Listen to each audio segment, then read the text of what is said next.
Bismillahirrahmanirrahim. Assalamualaikum warahmatullahi wabarakatuh. Bapak-bapak, ibu-ibu, mas-mas, mbak-mbak, khususnya adik-adikku sekalian yang dirahmati Allah dimanapun Anda berada. Kembali di IIP Channel bersama saya IIP Wijayanto. Kali ini kita akan membahas tema kenapa mantan tidak juga kembali, sementara kamu sudah berusaha selama bertahun-tahun agar dia kembali.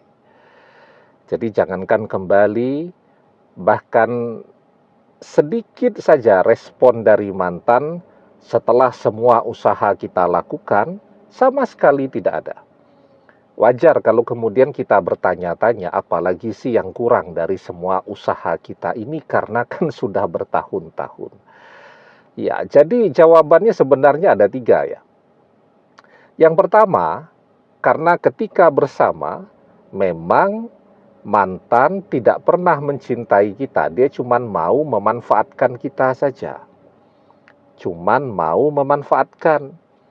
Artinya kan batas kebersamaannya itu ketika dia mendapatkan manfaat dari kita. Nah, setelah dia mendapatkan seluruh manfaat dan dia tidak membutuhkan kita lagi, maka selesailah kebersamaan tadi. Kenapa dia tidak pernah memberikan respon sedikit pun? Karena dia tidak kangen. Kenapa dia tidak kangen? Karena dia memang tidak pernah mencintai. Orang kalau tidak pernah mencintai, maka bagaimana dia akan kembali?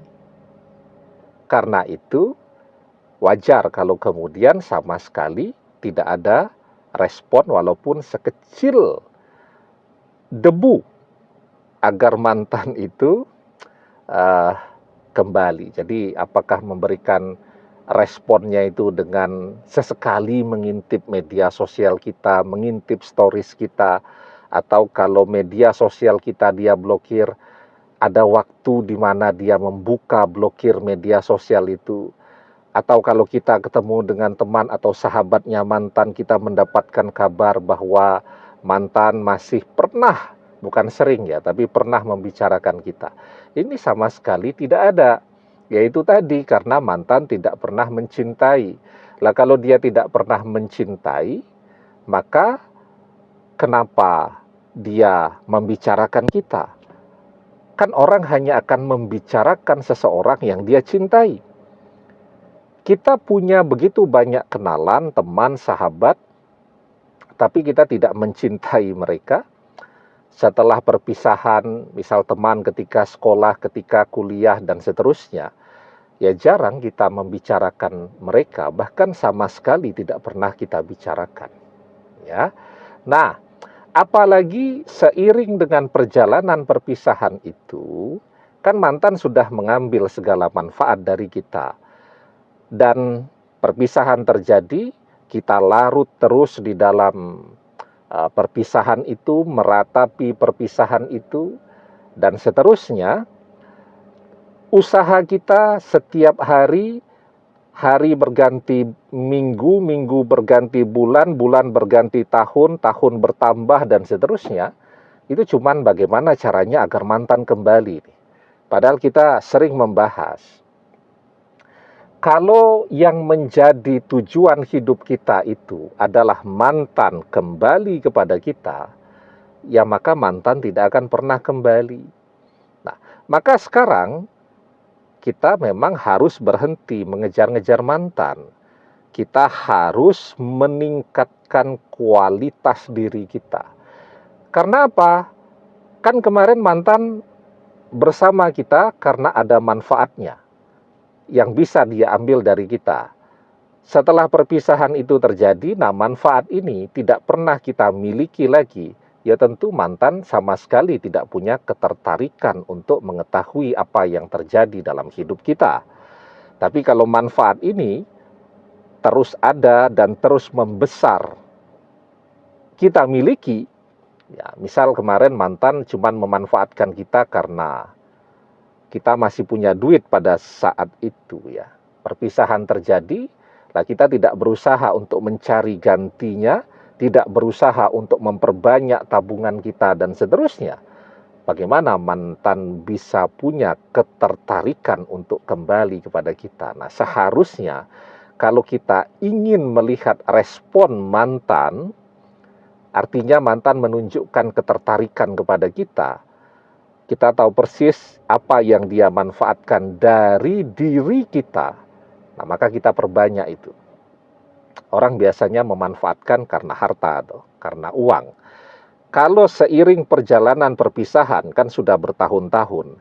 Nah, seharusnya waktu itu tidak kita habiskan untuk memikirkan mantan kembali, mantan menelpon kita, mantan membuka blokir media sosialnya. Jadi bukan itu yang kita pikirkan. Tetapi bagaimana caranya sekarang kita bekerja sekeras-kerasnya agar kita punya uang lagi melampaui puluhan kali dari pernah yang kita miliki dulu.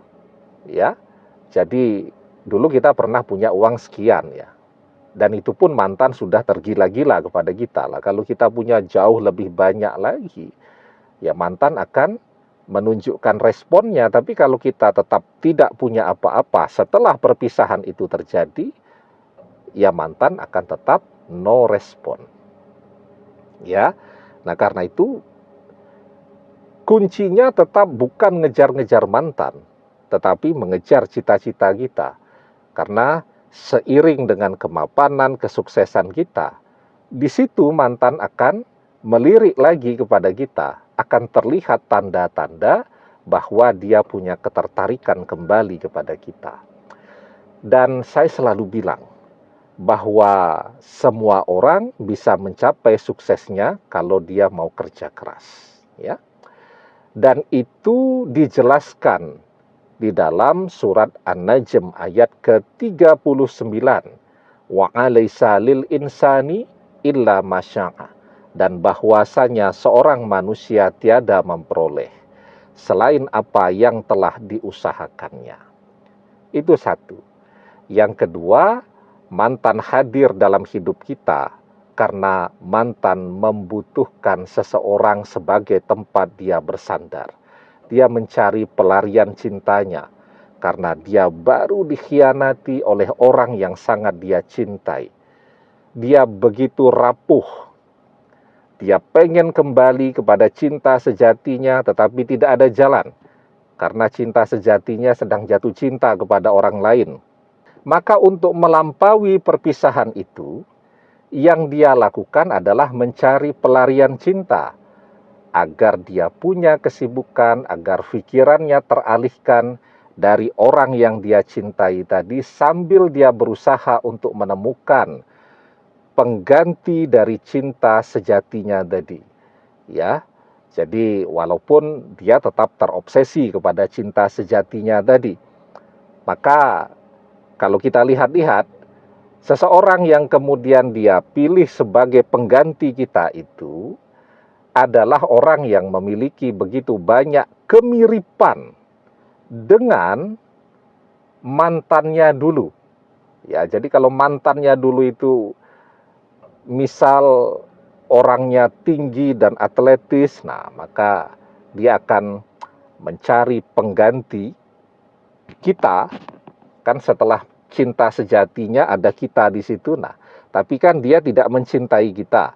Kita cuma pelarian cintanya. Nah, maka pengganti kita ini memiliki begitu banyak kemiripan dengan cinta sejatinya dulu. Dia tetap terobsesi kepada cinta sejatinya. Dan itu bukan kita. Nah, kalau kemudian dia memang tidak mencintai dan cuma menjadikan kita sebagai pelarian cinta, sangat wajar kalau kemudian dia tidak pernah menunjukkan tanda-tanda ketertarikan kepada kita lagi, ya. Nah, yang ketiga sebabnya adalah karena kita memang sudah berusaha, kita memang sudah berdoa, tetapi kita mengeluh terus. Kok saya sudah mengikuti nasihat ini, membaca doa itu dan seterusnya, tetapi sama sekali tidak ada tanda-tanda keberhasilan. Nah, keluhan kita itulah yang kemudian menyebabkan doa-doa kita menjadi tertolak. Yustajabu li ahadikum malam ya'jal yaqulu qad da'watu rabbi falam yastajibli. Doa salah seorang di antara kalian pasti dikabulkan selama ia tidak tergesa-gesa. Siapa itu orang-orang yang tergesa-gesa? Yakni orang-orang yang mengatakan, aku sudah berdoa kepada Robku, tetapi dia tidak mengabulkannya untukku. Nah, kira-kira kita ini termasuk orang yang selalu mengeluh atau tidak? Kalau sedikit-sedikit kita mengeluh, ya, ada postingan video tentang mantan, kita juga langsung mengeluh, kok mantan saya tidak balik-balik dan seterusnya. Nah, maka keluhan kita itulah yang menyebabkan meski kita sudah berdoa bertahun-tahun, tetapi doa kita menjadi doa yang tertolak. Demikian, semoga bermanfaat. Wallahu a'lam bishawab, billahi taufik wal hidayah. Assalamualaikum warahmatullahi wabarakatuh.